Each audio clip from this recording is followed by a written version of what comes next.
the 72nd, 73rd thing happened, okay? The folks at Fair Play were looking at being furloughed. Yeah, they had literally hours left to solve several problems before they left. One of those was, what do we do about the borough race?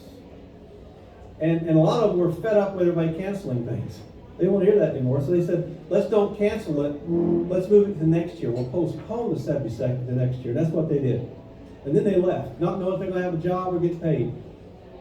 You know, and I know borough racing is pretty important, but I can tell you, if it was me, I don't know how much brain power I'd give it either, okay? That's what happened. You can agree with or disagree with what happened, okay? And so I know there was some controversy around that, so rather than send emails and phone calls, I drove up to Fair Play and I met with Julie Bullock, and we sat down, we talked. And I got an earful, okay? When I discovered there was a lot of water under the bridge, and one of my board members was about to be banned from participating in borough racing or renting donkeys in their town. That was a blow. I respect Brad.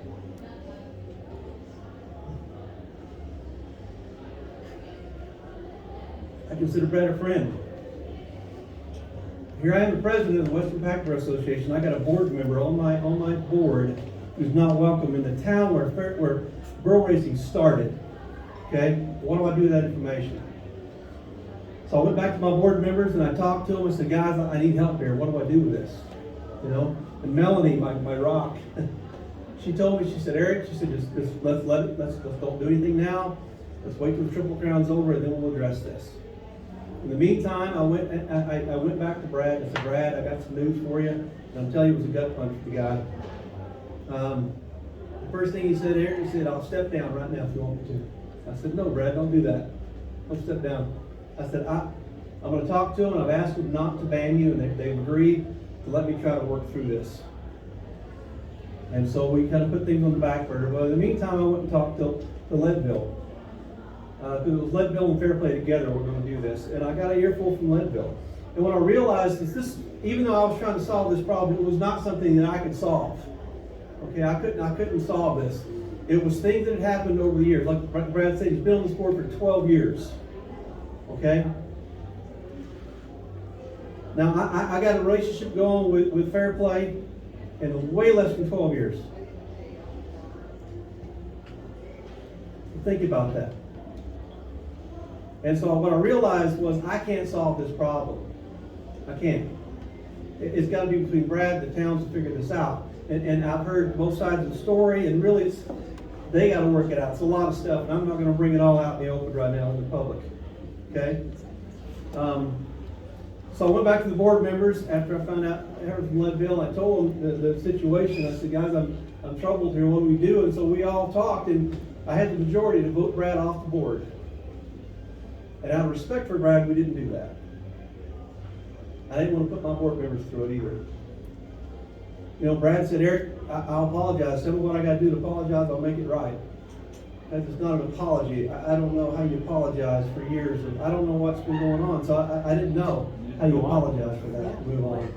And so we struggled with it, okay? We struggled with this on the board. So after the Triple Crown, I did what Melanie said. I went back. I talked to Brad. I said, Brad, buddy, I think the best thing to do is step down. We don't want to vote you off the board. And I want to tell you, it didn't go well. We had some choice things to say to each other, and I'm not happy with what I said to Brad, and I'm not happy with what he said to me. We got pretty loud, and it's probably a good thing we're on the phone and not face to face, but it was a pretty serious conversation. And so now here I'm the president. In my world, I come from the military world, guys. And if you're the boss says go, you go. That's the way it works. It wasn't working this way. I told him I had a majority to vote him off. I told him I asked him to step down. I didn't want to do it. I told him about the towns. And so he's running for president. Okay, and I don't understand where his motives are. If he tells you it's about the borough community, then step down then. Okay? That's my struggle as a president. I'm here because I love boroughs and I love this sport and I love you guys. Okay, I don't know what the motivations are. I don't know. But I just tell you, it's been a struggle. Okay? Now, I'm sorry if this upsets you guys when me saying this. And I don't want to drag the WPBA through the mud. But you know what my dad always taught me? Tell the truth, son. That's what I'm doing. I'm not calling Brady names. I'm not trying to figure out what happened or how I'm just telling you, this is what happened. You do what you want to with the information I just gave you.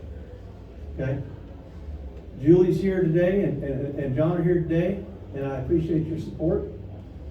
We've had a lot of conversations. And if Dave from Leadville could have been here, he'd been here too. He had an issue come up with his grandkids and he couldn't make it. And I don't think Dave tonight's been a board member for years and years. I mean, not a board member, but a member of the WPBA. He signed up to be a member because he wanted to support me. He knew what I was trying to do to build this relationship back up between the WPBA and these towns, so that when we hit the 75-year anniversary, it kicks ass. And that's what I want to do. That's what I want to do. So I want to bring the WPBA. I want to get the minutia out of this organization, guys, and get us back to why we're here. Donkeys and running with donkeys. That's why we're here, guys. This is a group of runners. And like Bill said, it started out as a group of runners who wanted to say, this is when the race is and this was the results. That's what it started out as. And man, we're getting down into muck and stuff, and we're talking about, whether or not we've got conflicts of interest and borough rentals, and it's just getting a lot of stuff out there, guys, that I don't think that the people who started this really thought this was ever going to happen. If you vote for me, folks, I'll do my best for you. I'll try to get the 75th anniversary started. I'll listen to your needs. I'll make this fun. If it's not fun, I'll step down. That's where I was at about 2 weeks ago. I didn't make this public. I just told the board members, I sent them a letter, I said I'm stepping down. I'm done. I'm done with this. Because we had one more agreement, a disagreement, and I said I don't want to be on this board anymore. I can't handle this anymore. And so I was quitting. And I'm not a freaking quitter, let me tell you something. So I thought about it, and then I had a couple of members call me. One of those members was a prior military guy too, and he kind of put a foot in my ass and said, Eric, you're not a quitter. You signed up to be the president. It's not always easy decisions to make. So if you're going to be the president, be the president. And so I'm standing here in front of you today, guys, and making a hard choice. I decided not to quit. I decided to run. If you want to vote for me and me be your president, I'll do the best I can. That's all I have to say.